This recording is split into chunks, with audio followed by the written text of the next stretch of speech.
Okay, yali ku Vika exclusive tuli buterevu ku mukolo gwa Dr.Kuluthum era nga agenda kuba akifuula official ne mwana munne oba ne mukulu munne amanyiddwa nga Sali Akram era enteekateeka zituliko olunaku olwaleero. Jjukira nti omukolo gwankya naye nyinza okugamba nti essaawa zino matiri bonna. Enteekateeka yokka egenda mu maaso sayidi za wano bano baaba kugimu ku mikolo gye tugenze maaso n'okubeera nga tulaba guno gwa njawulomu video oba tunaba kubeera ng'ogikawa ka like nkola yaffe mugimanyi sooka ogiwe ka like ate ebisigadde bijja buzi. Kaakati okusinziira ku nteekateeka ze bakoze olunaku olwaleero olabira ddala enteekateeka ez'enjawulo tenti gye bakozesezza amataala maama bano abasajja omukolo baguteereddemu ddala ssente. Hajjati Kuluthum ne Mr. Sali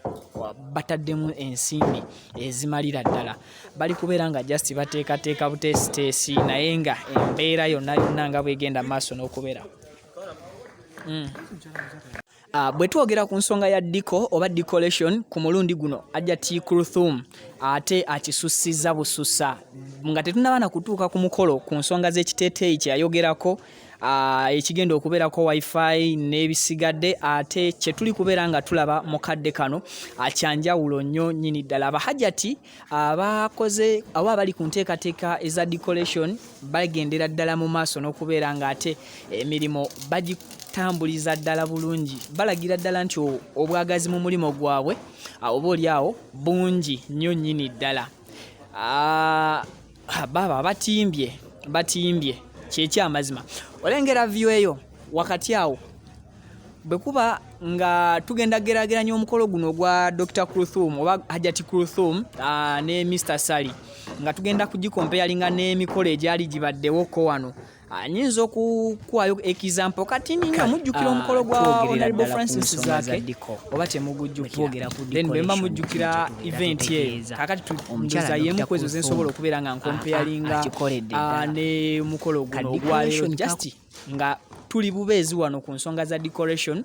Tetunnaba kugenda mu mataala sound preparation ez'okutuuzaamu abagenyi baabwe nga tetunnatuuka ku byambalo bya mugole by'abagole bigenda kubeera bitya. So ebyo byonna tugenda kubeera nga tubifuna bufunyi ne as per now enteekateeka nnungi nnyo nnyini ddala. Tenti ziri ez'amalayo.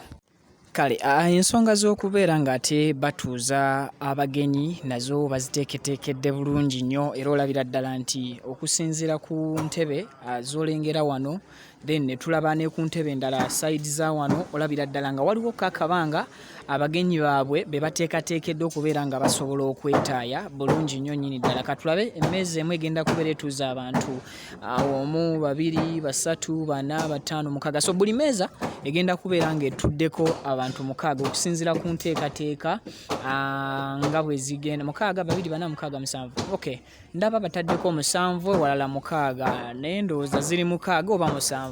Bamaama bagenda kutuula bameka okusinziira ku ntebe eziriko be baliko abagenda otuula. Okay, tutegeezeddwako nti bwe kubaako abantu obutebe 7 kujja kutuulako 7. Bwe kubaako 6 era still bajja kubeera 6. So enteekateeka nnungi nnyo nnyini ddala. Kale twogerera ddala ku nsonga za diko. Bwe twogera ku decoration kino kye tubeera tutegeeza omukyala Dr. Kuluthum akikoledde ddala. Ka decoration kakozeseza omulundi guno wallahi kanjawulo ndayidde na mu lulimi Luyisiraamu nnyo. Njagala weetegereze bulungi nnyo.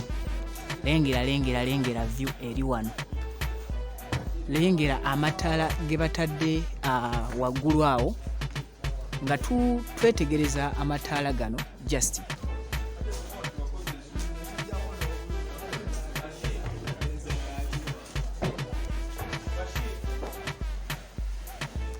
ebisigadde namwe mugenda kubyerabirako naye nga Hajjati abikoze amataala steady.